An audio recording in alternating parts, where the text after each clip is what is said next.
তাদেরকে স্বাগত জানাই। মাননীয় প্রধানমন্ত্রী তাদের এই প্রস্তাবকে অভিনন্দন জানিয়েছেন এবং তাদের এই প্রস্তাবের প্রেক্ষিতে মাননীয় প্রধানমন্ত্রী তাদের সাথে আলোচনা করার জন্য আমাকে মানে আইনমন্ত্রীকে এবং শিক্ষামন্ত্রী জনাব মহিবুল হাসান চৌধুরী এমপি তাকে দায়িত্ব দিয়েছেন। আমরা তাদের সাথে বসবো এবং আমরা এটাও বলতে চাই যে তারা যখনই বসতে রাজি হবে, এটা যদি আজকে হয় আজকেই আমরা বসতে রাজি আছি। দ্বিতীয়ত, মাননীয় প্রধানমন্ত্রী আমাকে ঘোষণা দিতে বলেছেন যে এই আগামী 7ই অগস্ট 2024 সালে যে মামলাটা শুনানির কথা ছিল সেই মামলাটা শুনানিটা এগিয়ে আনার জন্য ব্যবস্থা নিতে আমি সেই মর্মে বাংলাদেশের অ্যাটর্নি জেনারেলকে নির্দেশ দিয়েছি যে আগামী রবিবার তিনি বাংলাদেশের সর্বোচ্চ আদালতে আপিল বিভাগে আবেদন করবেন যাতে মামলাটা শুনানির তারিখ তারা এগিয়ে আনেন।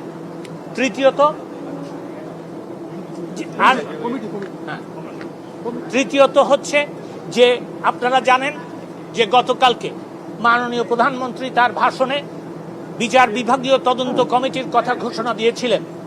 সেই প্রেক্ষিতে আমরা একজন বিজ্ঞ বিচারপতি হাইকোর্ট বিভাগের বিচারপতি জনাব খন্দকার দিলরুজ্জামানের কে এই কমিটির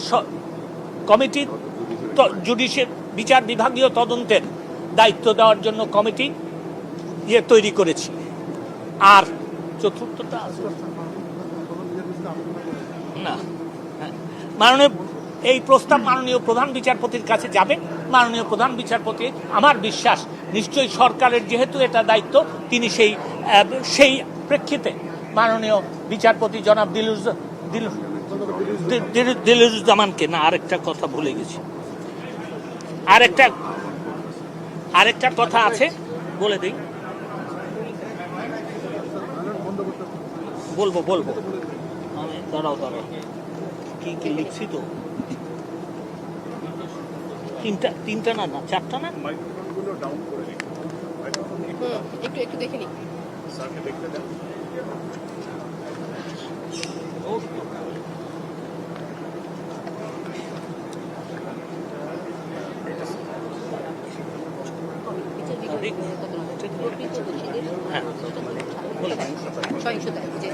আমি এই প্রেক্ষিতে দেখেন আমরা দেখেছি এবং বিশদভাবে আমরা পরীক্ষা নিরীক্ষা পর্যালোচনা সবই করেছি।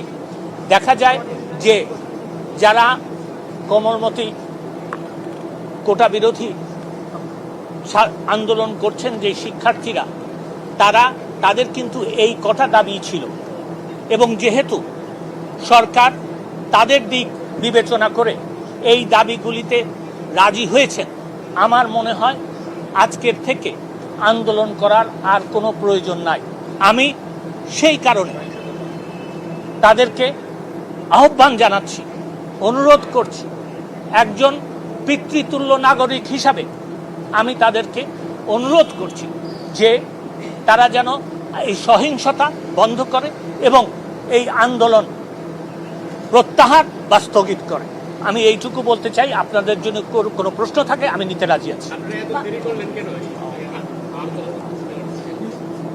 আজকে তারা প্রস্তাব দিয়েছে তারা আলোচনা করতে রাজি আছে। আজকে আমরা রাজি হয়েছি। এটা দেরি কোথায় হলো আপনি আমাকে বলে দেন। সরকার কি আদর্শিকভাবে কোটা সংস্কারের পক্ষে যাচ্ছে কি যাচ্ছে না, আমি পরিষ্কারভাবে একটা কথা বলতে চাই। আমি এর আগেও বলেছি, আমি এখনো বলছি, মামলাটা আদালতে আছে, তাও সর্বোচ্চ আদালতে। আমরা অবশ্যই যখন এই আদালতে আপনার মামলার শুনানি শুরু হবে, সরকার পক্ষ একটা প্রস্তাব এই কোটার ব্যাপারে দিবে এবং আমার মনে হয় যে আমরা যেহেতু সংস্কারের পক্ষে এই প্রস্তাব দিব কোটা সংস্কার করার জন্য, সেই জন্য আপনারা বলতে পারেন যে আমরা কোটা সংস্কারের পক্ষে।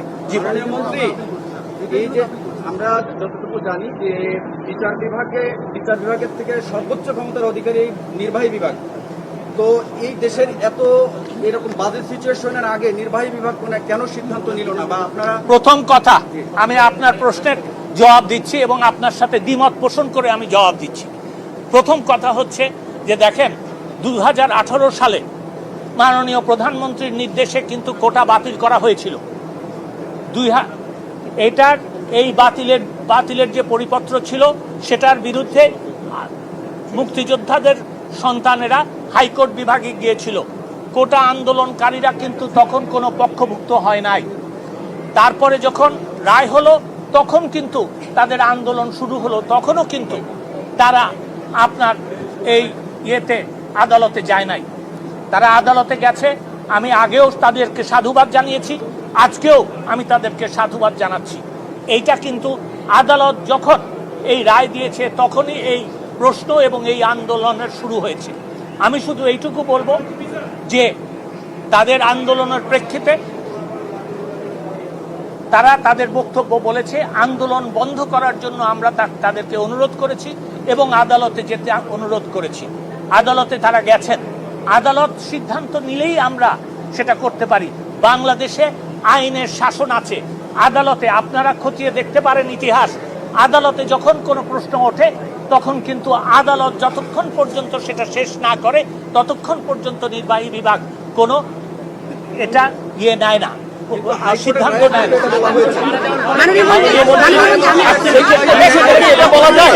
এটা বলা যায় যে আপনারা আন্দোলনকারীদের কোটা সংস্কার সহ অন্যান্য যে সকল তাদের প্রস্তাব রয়েছে সেই প্রস্তাবের সাথে একমত হয়ে আমরা অবশ্যই সংস্কারের ব্যাপারে নীতিগতভাবে ঐক্যমত পোষণ করি। ধন্যবাদ। মাননীয় মন্ত্রী ধন্যবাদ সবাইকে।